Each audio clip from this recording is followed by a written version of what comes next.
To honor March as National Women's History Month, Murray State University's Women's Center sponsored a luncheon celebrating the past, present, and future achievements of women. The founder of Murray State Women's Center, Dr. Kimberly Barrett, was welcomed back to participate in this special annual event.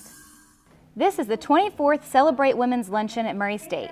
The celebration began as a conference and turned into a luncheon around 1998. Murray State upheld this tradition in honor of women who had courage to fight for their rights and let other women be educated and prosperous. We cram as much as we can into it to just celebrate women's history, because so few of us really know about many of the achievements of women throughout history and the great adversity that they faced, but the great courage that they had. And I think it's important to honor the diversity of women, because it's important to honor those women who've stayed at home and taken good care and raised the next generation. The guest speaker was Dr. Kimberly Barrett. Her speech pointed out that society is changing by women's influence. Women have gained respect since Title IX was passed that affects social as well as family life nowadays. What I hope to send was two things.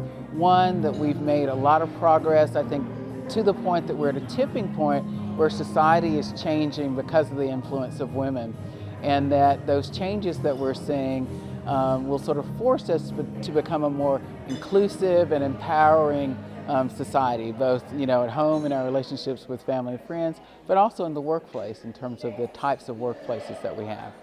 I loved Kim's comments today about gender equity. Doesn't mean now we're going to have women, we're going to lose our men in this world. No, we all benefit. Families benefit.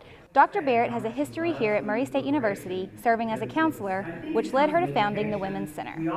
She was the founder of the Women's Center. So in 1991, when Dr. Robertson and I both began at the university, she was already a counselor here. And so Dr. Robertson had gone to her because he had been at Marshall, very active, influential, important women's center at Marshall University, where he had come from, and he wanted to start a women's center here on our campus. And we still follow her primary goals, her mission. We haven't deviated from it. We've just kind of expanded what we were able to do. Initially, I got into it because of problems that I saw.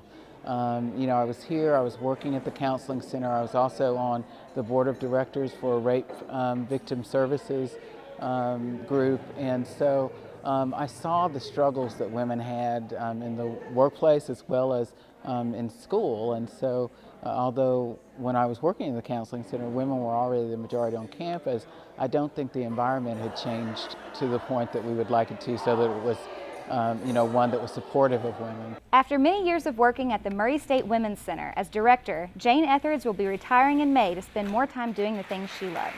I love being a grandmother, and my oldest grandson is 6, and I can't waste time because I got like maybe 5 years till his peers are much cooler than his yaya. So I want to spend time with my oldest grandson and my 2 granddaughters that I love and adore, that I want them to have strong voices.